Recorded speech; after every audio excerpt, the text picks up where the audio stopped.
ओम नमः शिवाय। श्री गणेशाय नमः। श्री जानकी वल्लभो विजयते। श्री रामचरितमानस षष्ठ सोपान लंका कांड। अथ श्री लंका कांड षष्ठ सोपान। रामं कामारि सेव्यं भवभयहरणं कालमत्तेभसिंहं योगीन्द्रं ज्ञानगम्यं गुणनिधिं चितं निर्गुणं निर्विकारम् मायातीतं सुरेशं कलवधनिरन्तं ब्रह्मवृन्दैकदेवं वन्दे कन्दावदान्तं सरसीजनयनं देवमुर्वीशरूपम्।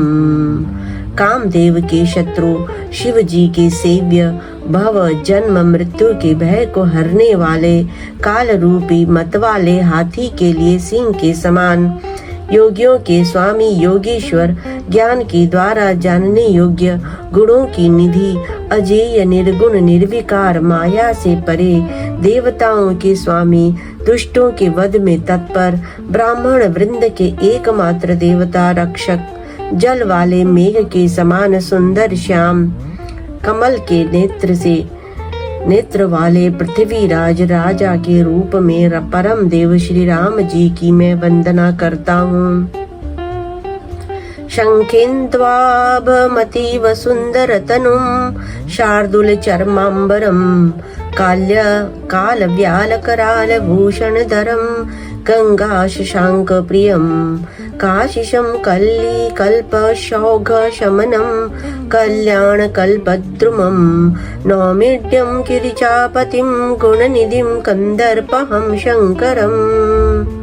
शंख और चंद्रमा की सी कांति के अत्यंत सुंदर शरीर वाले, व्याघ्र चर्म के वस्त्र वाले, काल के समान अथवा काले रंग के भयानक सांप सर्पों का भूषण धारण करने वाले, गंगा और चंद्रमा के प्रेमी, काशीपति, कलयुग के पाप समूह का नाश करने वाले, कल्याण के कल्प वृक्ष, गुणों के निधान और कामदेव को भस्म करने वाले पार्वती पति वंदनीय श्री शंकर जी को मैं नमस्कार करता हूँ।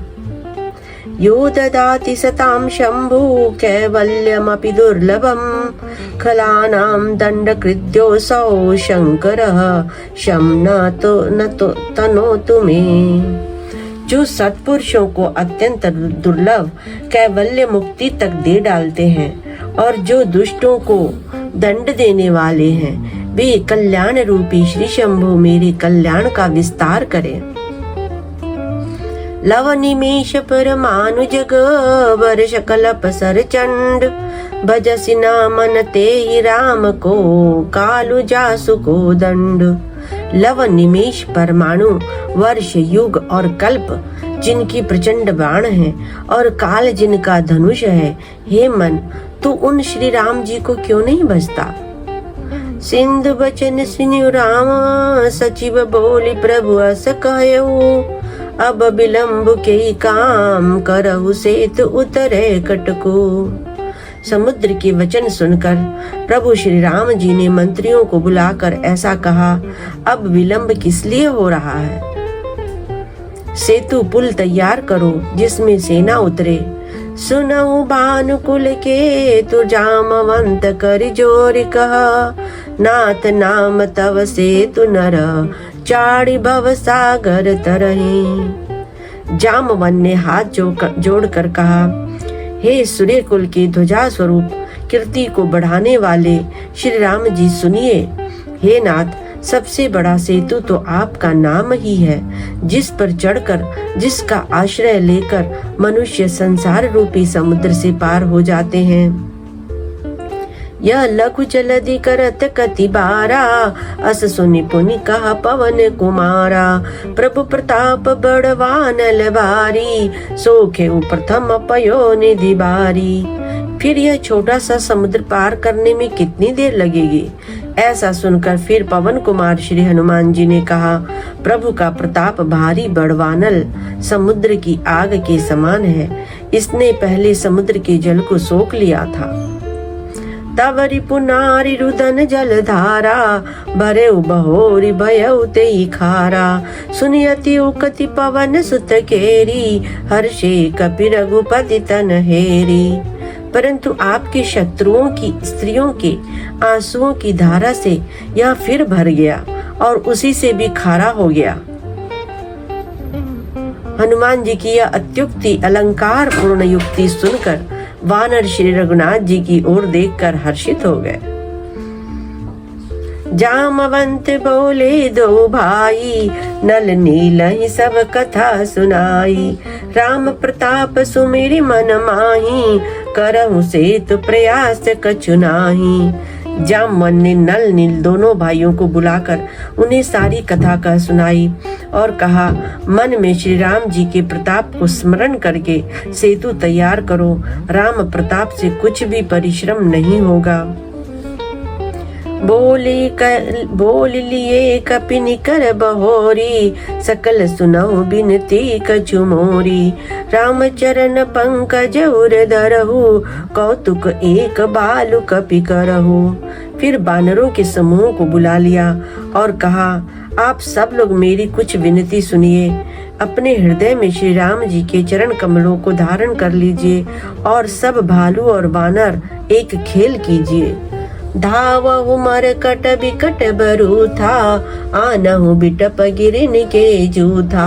सुनि कपि भालु चले करि हुहा, जय रघुवीर प्रताप समूहा। विकट बानरों के समूह आप दौड़ जाइए और वृक्षों तथा पर्वतों के समूह को उखाड़ लाइए। यह सुनकर बानर और भालू हु हुंकार करके और श्री रघुनाथ जी के प्रताप समूह की अथवा प्रताप की पुंज श्री राम जी की जय पुकारते हुए चले। अति उतंग गिरि पादप, लेहि उठाई। आनि देहि नल नीलहि, रचैत सेतु बनाई। बहुत ऊंचे ऊंचे पर्वतों और वृक्षों को खेल की तरह ही उखाड़ कर उठा लेते हैं और ला लाकर नल नील को दे देते हैं।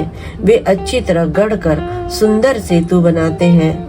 शैल विशाल आनि कपि देहि, कंदुक इव नल नील तिलेहि। देखि सेतु अति सुंदर रचना, बिहसि कृपा निधि बोले बचना। वानर बड़े बड़े पहाड़ लाकर देते हैं और नल नील उन्हें गेंद की तरह ले लेते हैं। सेतु की अत्यंत सुंदर रचना देखकर कृपा सिंधु श्री राम जी हंसकर वचन बोले, परम रम्य उत्तम यह धरनी, महिमा अमित जाय नहीं बरनी। करियऊ यहाँ शंभु थापना, मोरे हृदय परम कल्पना। यहाँ की भूमि परम रमणीय और उत्तम है। इसकी असीम महिमा वर्णन नहीं की जा सकती। मैं यहाँ शिव जी की स्थापना करूँगा। मेरे हृदय में यह महान संकल्प है। सुनि कपीस बहु दूत पठाए, मुनिवर सकल बोली ले आए। लिंग थापि विधिवत करी पूजा, शिव समान प्रिय मोहि न दूजा। श्री राम जी के वचन सुनकर वानर राज सुग्रीव ने बहुत से दूत भेजे जो सब श्रेष्ठ मुनियों को बुला कर ले आवे। शिवलिंग की स्थापना करके विधि पूर्वक उसका पूजन किया गया। फिर भगवान बोले, शिव के समान मुझको दूसरा कोई प्रिय नहीं है। शिव द्रोही मम भगत कहावा, सो नर सपन मोहि न पावा। शंकर विमुखी भगति चह मोरी, सो नार की मूढ़ मति थोरी। जो शिव से द्रोह रखता है वो और मेरा भक्त कहलाता है, वह मनुष्य स्वप्न में भी मुझे नहीं पाता। शंकर जी से विमुख होकर विरोध करके जो मेरी भक्ति चाहता है वह नरकगामी मूर्ख और अल्प बुद्धि है। शंकर प्रिय मम द्रोही, शिव द्रोही मम दास। ते नर करहि कलप भरी, घोर नरक महबास।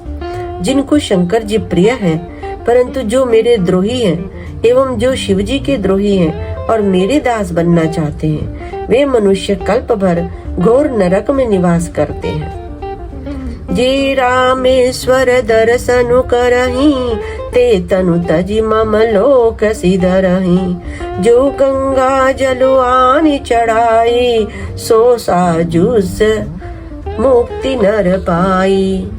जो मनुष्य मेरे स्थापित किए वे इन रामेश्वर जी का दर्शन करेंगे वे शरीर छोड़कर मेरे लोक को जाएंगे, और जो गंगा जल लाकर इन पर चढ़ावेगा वह मनुष्य सायुज्य मुक्ति पावेगा, अर्थात मेरे साथ एक हो जाएगा।